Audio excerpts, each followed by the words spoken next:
Hey, salut! J'espère que vous allez bien ce dimanche après-midi. On se retrouve aujourd'hui, vous l'avez vu dans le titre, pour parler Saint-Valentin et films romantiques à voir ce jour-là, ou même un autre jour, hein. C'est pas forcément ce jour-là, mais bon, c'était l'occasion. Le premier est Valentine's Day, sorti en 2010. L'histoire se passe le jour de la Saint-Valentin, vous l'aurez compris, à Los Angeles, donc le 14 février. On va découvrir le destin de plusieurs personnes qui vont s'entremêler. Red va demander sa petite amie en mariage à son réveil. Kevin, qui est journaliste, va devoir faire un article sur la Saint-Valentin. Julia, qui a un nouveau petit copain, ne sait pas trop comment se comporter avec lui ce jour-là. Kate, qui est capitaine de l'armée, Kate, qui est dans l'armée, se trouve à bord d'un avion et va faire la connaissance d'un séduisant jeune homme. Voilà quelques petits personnages, mais vous allez en découvrir bien d'autres. En second, nous avons N'oublie jamais, sorti en 2004. C'est l'histoire d'Ali qui vit en maison de retraite et qui est atteinte d'Alzheimer. Chaque jour, Noah lui lit le même livre, encore et encore et encore, sans se lasser. Il s'agit en fait du carnet d'Ali, qui, lorsqu'elle a appris sa maladie, a décidé d'écrire toute sa vie afin de ne pas l'oublier. Donc l'histoire se passe dans les années 30. Ali tombe éperdument amoureuse de Noah. Le problème, c'est que sa mère fera tout pour les séparer, car vous comprenez, ils ne sont pas de la même classe. Lui vient de la campagne et elle de la ville, et ça ne plaît pas du tout à la mère d'Ali. Après des années de séparation et la Seconde Guerre mondiale, Ali est sur le point d'épouser un avocat. Lorsque, à travers du journal, elle retrouve son grand amour, son premier amour, Noah, et ça lui donne très envie de le retrouver. En troisième, je vais vous parler de Holiday, sorti en 2020. Sloan et Jackson sont deux personnes qui détestent profondément les fêtes, peu importe lesquelles. Noël, jour de l'an, Pâques, Saint-Valentin, et j'en passe. Tous deux sont deux célibataires endurcis, et souvent, ils se retrouvent à la table des enfants, ou avec des petits amis qui ne servent strictement à rien. Alors qu'ils se rencontrent lors d'un Noël qui est totalement un désastre, ils décident tous les deux de se retrouver pour chaque événement et de s'accompagner l'un l'autre. Et ce, juste pour s'amuser entre eux. Mais au bout d'une année, où ils ont partagé toutes les fêtes du calendrier, ils se rendent compte qu'avoir passé tous ces événements dont ils détestent profondément l'existence les a un peu rapprochés. Le numéro 4 est Comment se faire larguer en 10 leçons, sorti en 2013. Oui, le titre fait pas très glamour comme ça, mais je vous assure, c'est une histoire d'amour. On y retrouve Andy, une brillante et talentueuse journaliste, qui est chargée par sa rédactrice en chef d'écrire un article personnel où elle va devoir concocter toutes les petites choses qui font fuir les hommes et qui accessoirement font échouer une histoire amoureuse. Elle a pour cela 10 jours afin de trouver le garçon, de le faire tomber amoureux et de tout faire pour se faire larguer. Elle va alors jeter son dévolu sur Benjamin, un grand publicitaire en vue, sans se douter que celui-ci a fait le pari totalement inverse. Trouver une femme et la faire tomber amoureuse dans 10 jours. Cela promet de folles aventures. En cinquième, Je te promets, sorti en 2012. C'est l'histoire de Paige et de Léo, qui sont très amoureux l'un de l'autre. Ils vivent le parfait amour. Ils se sont mariés, jusqu'au jour où ils ont un accident de voiture. Léo, lui, s'en sort indemne, mais Paige, elle, est tombée dans le coma. Elle se réveille enfin, seulement, elle a tout oublié. Tout de ces 5 dernières années. Elle a oublié sa vie, ses envies, son travail, et son mari est devenu un parfait inconnu. Elle va alors découvrir une vie dont elle ne connaît rien du tout. Elle se croit toujours fiancée à Jérémy, un homme d'affaires qui est toujours amoureux d'elle et qui ne supporte pas Léo avec sa vie de bohème. Malgré tous ses efforts, Léo n'arrive pas à faire retrouver la mémoire à sa femme. À deux doigts de perdre la seule personne au monde qu'il aime plus que tout, il décide de prendre son destin en main. Il va recommencer tout de zéro. Les premiers rendez-vous, les premiers sourires, ce petit travail de séduction, il reprend tout afin qu'elle retombe amoureuse de lui. Le grand amour peut-il arriver 2 fois avec la même personne? En sixième, on retrouve Falling in Love de 2019. Gabriella, qui est citadine, gagne un concours. Elle se retrouve propriétaire d'une maison qui sur le papier avait tout du rêve. Seulement, arrivée sur place, elle se rend compte que c'est tout le contraire. La maison est en ruine. Elle décide alors de la rénover, mais toute seule, c'est très compliqué. Elle va donc faire appel à un professionnel qui n'est pas du tout agréable. Ce partenariat obligatoire va peu à peu se transformer en une belle histoire d'amour. En septième, Orgueil et préjugés de 2006. Oui, c'est la version que j'ai prise parce qu'il y en a plein d'autres, mais bon, la 2006, elle est bien aussi. Dans un petit village d'Angleterre, sous le règne de George III, Madame Bennet veut absolument marier ses filles, afin de leur assurer une vie décente. L'arrivée de leur nouveau voisin Monsieur Bingley et de son ami Monsieur Darcy vont plonger Jane et Elizabeth dans des affaires de cœur très tumultueuses. Elizabeth va trouver l'amour en Monsieur Darcy. Pourtant, les deux personnages sont très orgueilleux et ils devront passer outre afin de trouver leur amour. En huitième, on retrouve Amour et amnésie de 2004. C'est l'histoire d'Henry qui vit une vie très simple. Il est vétérinaire, spécialisé dans les animaux marins polaires. Lorsqu'il ne travaille pas, il consacre sa vie à avoir des petites histoires d'amourettes avec des touristes en mal d'amour. Henry refuse refuse toute histoire sérieuse afin de ne pas oublier son rêve,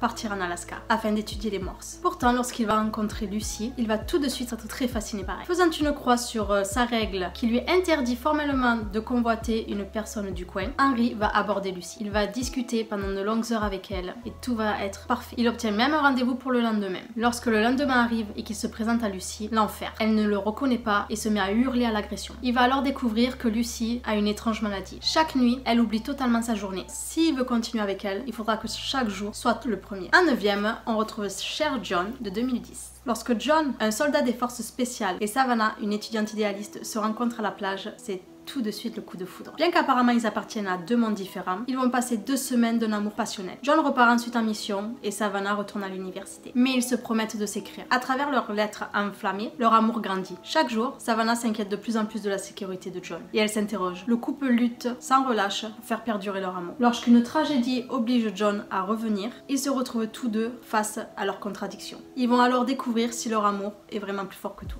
10e, L'arnaqueur de 2010. Votre fille sort avec un sale type? Votre sœur s'est mise dans une situation passionnelle destructive?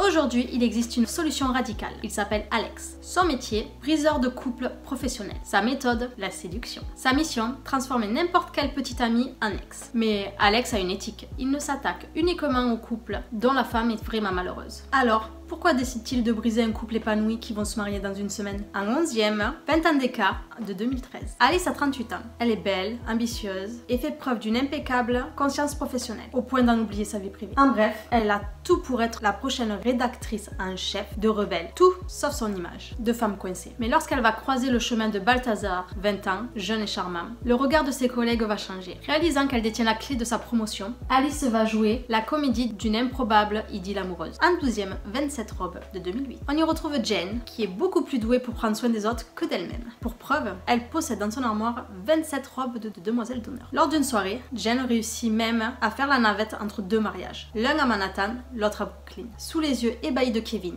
un journaliste qui réalise que cette histoire d'accro du mariage pourrait lui apporter la gloire dont il rêve tant. Pour compliquer les choses, la vie parfaitement organisée de Kate va être bouleversée par l'arrivée de sa petite sœur Tess. George, le patron de Jane, va de suite tomber amoureux de Tess. Et cette dernière va tout naturellement demander à sa sœur de préparer leur mariage. Mais cette fois, ça va être très compliqué, car Jane, elle, est secrètement amoureuse de son boss, George.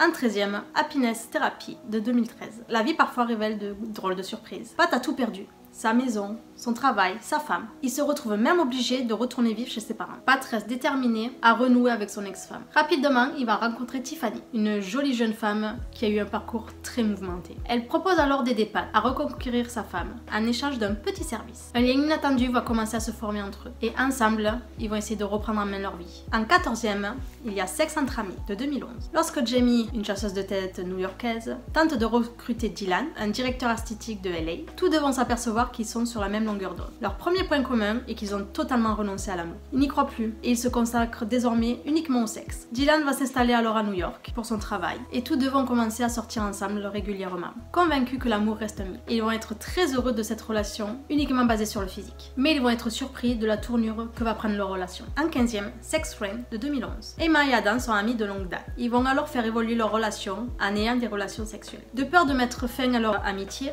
ils vont alors faire un pacte afin que leur relation reste purement physique, sans querelle, sans jalousie, sans attente. Ils jurent alors de faire ce qu'ils veulent, quand ils veulent, du moment qu'ils ne tombent pas amoureux. La question qui va alors se poser, c'est qui ne respectera pas le pacte en premier. En 16e, La Proposition de 2009. Margaret est une puissante éditrice, mais elle est menacée d'être expulsée du pays, afin de retourner vers son pays natal, le Canada. Pris au dépourvu, elle imagine alors une solution d'urgence et déclare être fiancée à son assistant, Andrew, qu'elle exploite et maltraite depuis des années. Celui-ci va alors accepter de participer à cette supercherie, mais à quelques conditions près. Le couple se rend alors en Alaska pour rencontrer la famille d'Andrew. Margaret, qui est une citadine jusqu'au bout des ongles et habituée à contrôler tout ce qui l'entoure, va alors se retrouver dans des situations dont elle ne maîtrise absolument rien. Alors que les préparatifs du mariage avancent et qu'un officier de l'immigration les poursuit, Margaret et Andrew ont de plus en plus de mal à respecter leur plan initial. Indice, l'abominable vérité de 2009. Abby est une ambitieuse productrice de talk show. Elle se targue de pouvoir trouver instantanément une solution à n'importe quel problème. Le seul qu'elle a du mal à résoudre, c'est son célibat. Lorsque le taux d'audience de son émission diminue, elle est obligée de faire appel à un nouvel animateur, soi-disant expert en relations humaines, Mike.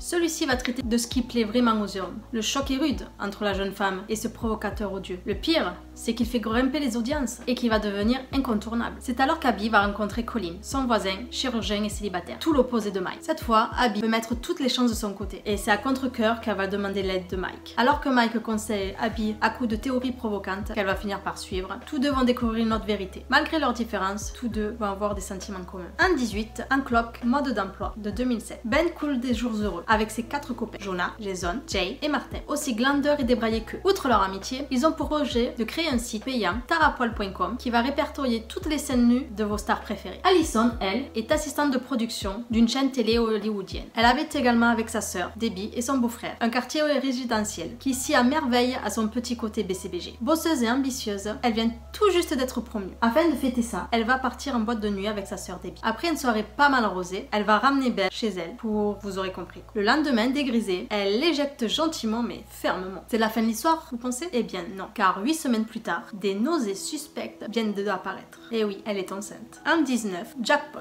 de 2008. Joy ne va pas bien, son petit ami vient de la quitter. Jack, lui, vient de se faire virer. Ils ne se connaissent pas, mais après une nuit de folie à Las Vegas, la ville où tout est possible et où ils vont se laisser aller sans retenue, ils se réveillent mariés. Catastrophés, ils vont très vite se mettre d'accord pour se séparer à l'amiable. Mais tout va changer lorsque Jack gagne 3 millions de dollars aux machines à sous avec la pièce prêtée par Joy. Pour garder le jackpot, chacun va devoir tenter de se rendre insupportable afin de dégoûter l'autre et le pousser au divorce. Et pour finir, le 20e, Nos cœurs meurtris de 2012. Cassie est une jeune musicienne qui poursuit ses rêves afin de devenir auteur, compositeur, interprète. En parallèle, elle travaille de nuit dans un bar en Californie. Luke, lui, est un marine sur le point d'être déployé en mission. Malgré leurs différences, ils décident de se marier afin de bénéficier d'avantages militaires. Mais lorsqu'une tragédie survient, ce mariage blanc devient plus vrai que nature et la frontière entre le vrai et le faux commence à s'estomper. C'est fini pour cette vidéo, j'espère qu'elle vous a plu et qu'elle vous aura donné quelques idées de films à regarder en amoureux. En attendant, je vous fais des gros bisous, je vous dis à la semaine prochaine pour une nouvelle vidéo. Ciao!